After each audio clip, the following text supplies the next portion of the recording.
Pagal naują ES biudžeto projektą Lietuva iki 2020 metų Ignalinos atominės elektrinės uždarimai realiomis kainomis gaus 460 milijonų eurų, o struktūrinė parama Baltijos šalims būtų mažiau ribojama dėl didžiulio ekonomikos nuosmukio 2009 metais.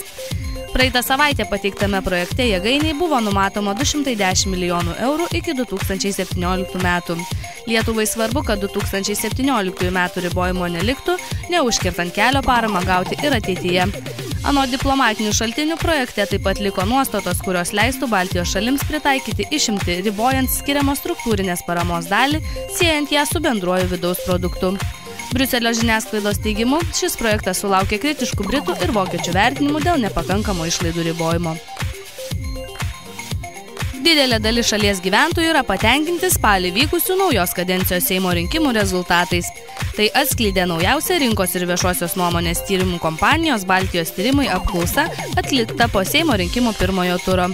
Vykusios apklausos duomenimis 47% rinkimų teisę turinčių Lietuvos piliečių tenkina tautos išrinkto parlamento sudėtis.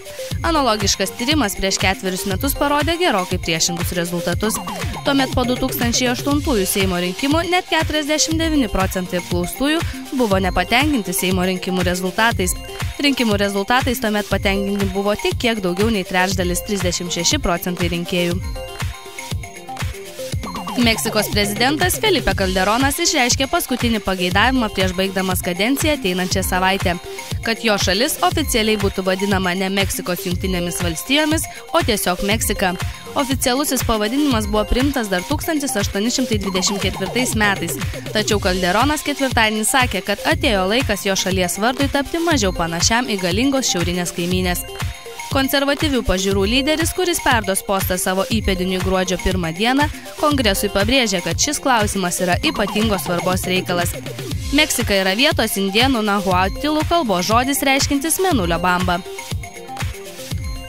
Artėjant didžiausioms metų šventėms, daugelis pradeda rūpintis kalėdinėmis ir naujametinėmis dovanomis. Štai JAV atliktas tyrimas parodė, kad mažieji šios šalies gyventojai gerokai iš anksto žino, ko nori. Net 48% šalies vaikų tarp 6–12 metų labiausiai nori Apple iPad planšetinio kompiuterio. Apskritai kalėdinių dovanų sąraše Apple gerokai dominuoja prieš kitas kompanijas.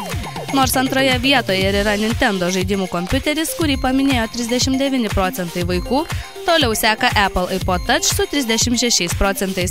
Populiariausiųjų penketuke taip pat puikuojasi Apple iPad mini bei Apple iPhone.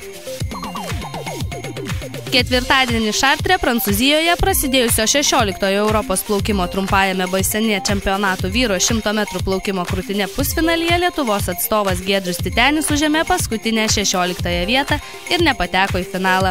23 metų anykštėnas distancinę įveikė per 59,87 sekundės. Pirmuoju takeliu pirmajame pusfinalyje plaukęs lietuvis finišavo paskutinis, 8. Jį nuo finalo skyrė 1,33 sekundės.